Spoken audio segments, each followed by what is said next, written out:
Hey guys, Chris Hagan here, and today I wanted to get into something that, quite frankly, I wish I saw more of on YouTube, especially when I was looking to buy my first camera to get into shooting sports content. That's video and photos, but primarily video. I don't know about you, but when I'm about to make a purchase, whether that's a camera, lens, tripod, light, whatever it may be, I go down a rabbit hole and I spend way too much time on YouTube looking up reviews, looking up examples, but most of all, I want to see real world footage. So I'm going to bring you plenty of that today, but I mainly want to talk about too, what to look for when you're buying a camera to shoot something very specific like sports video. Again, especially outdoors when you've got plenty of natural lighting working in your favor. So, what do you need first and foremost to shoot some quality sports content, specifically video? In your camera body, you need great in-body image stabilization. It's going to keep your video looking professional, not looking too shaky. I would also say that it helps to have an image stabilized lens to go with your camera body to just add another layer of stabilization and make your video look as professional as possible. In terms of a lens specifically, obviously, I think you'd want a telephoto lens. I love it, especially whether I'm tracking a ball or tracking a person, and being able to have that versatility of being able to get some of those up close shots, but at the same time, if I'm standing downfield and following the ball from the quarterback to a receiver, the lens has me covered at just about every focal length that I would need. Last, but certainly not least, especially in this day and age, I think you need a camera that shoots high resolution 4K video.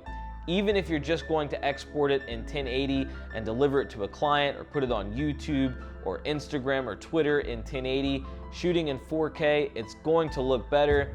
And then shooting in 4K, you have the ability to be more flexible, to crop in on your shot when you need to, and still maintain high resolution if you're exporting to 1080. More flexibility is always a good thing. So, what camera has all of these features available at a relatively affordable price? That would be the Lumix GH5 from Panasonic. Even in 2021, this is a camera that is more than 4 years old at this point, but it does everything so well, there's no reason to go away from it, and especially if you're looking for your first camera or looking for a light upgrade, and if it fits your budget, why not go with it? In terms of what it does really well for shooting sports content, just about everything you need. Shoots in 4K, you can get 10-bit footage up to 24 or 30 frames per second if you want. It's gonna be more taxing on your computer. A lot of the stuff I've been showing you from my GH5 footage has been in 8-bit. I think it looks pretty good. You can also shoot 4K up to 60 frames per second in 8-bit, and that's gonna give you the ability to slow it down in post and make it look even smoother and give you some of those slow motion shots that everybody likes to see. Even shots like this, where it's just a talking head and you want it to remain focused on the subject, it does well with that too, especially if you use the app. I know the GH5 isn't known for its autofocus. It's actually not too good. I would not rely on that, but it does come with a good app that you can put on your phone, and on the phone, you lock it into your subject, whether that be yourself, whether that be someone else, you're good to go. I have shot plenty of content like that as well. But in being completely honest, I'm shooting this video on the Sony a7S III. Why did I switch camera systems? I'll tell you in a moment, but first, if this video has been helpful to you up to this point, I'd really appreciate it if you threw me a like or subscribe. Helps the channel out, helps me bring you more content like this, especially the real world footage that I think we all love to see, especially when we're making decisions like buying cameras and gear. So why did I switch to the Sony a7S III and change camera systems completely?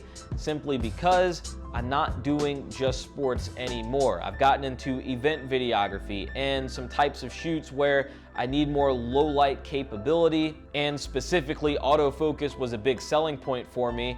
I've done more vlogging, I've done more work where I'm putting the camera on a gimbal, and quite frankly, I don't have the ability to try to manually focus like I was on the GH5 and follow and get the shot and make sure the framing is right.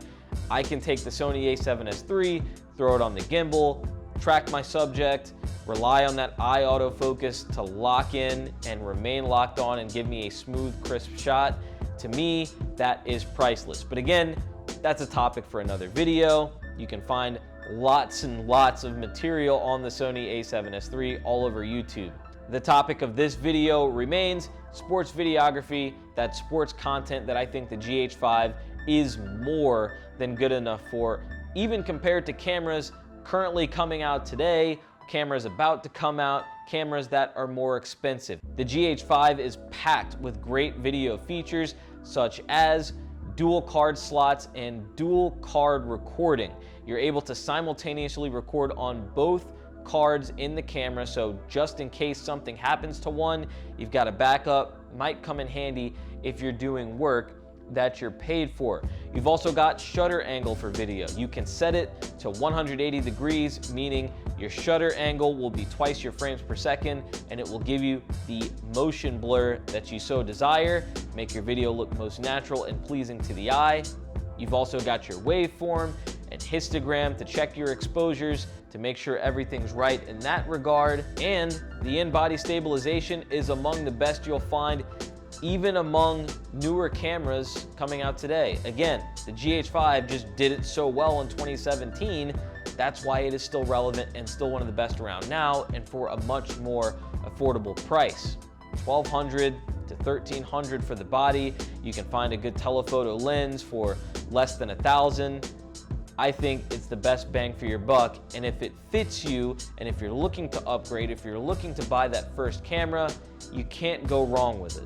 Moral of the story, go for the camera that you need that gets the job done best. Whether that's the GH5, whether that's the Sony a7S III, whether that's something else, take the time and look into it. I'm just here to show you why the GH5 is still very relevant and might be most relevant to you and your budget in 2021. A lot of the groups I see on Facebook and social media where people are looking for the best camera to fit their budget, I don't see the GH5 thrown out there as much, and I still think it's worth looking into. By the way, I still have mine. Haven't sold it yet. Maybe I will one day. Maybe you're interested in that. If you are, feel free to hit me up. But at the same time, I still plan on using it. I think it's that good and still fits my needs, especially for specific shoots, especially sports. So I hope all this has helped. Maybe it's helped steer you in the right direction. Maybe it's just giving you a clearer picture of what to look for. I'm Chris Hagan. Again, would appreciate it if you gave me a like or subscribe, and I can bring you more content like this. And if you have any questions, feel free to leave a comment below and I will get to answering them. Catch you next time.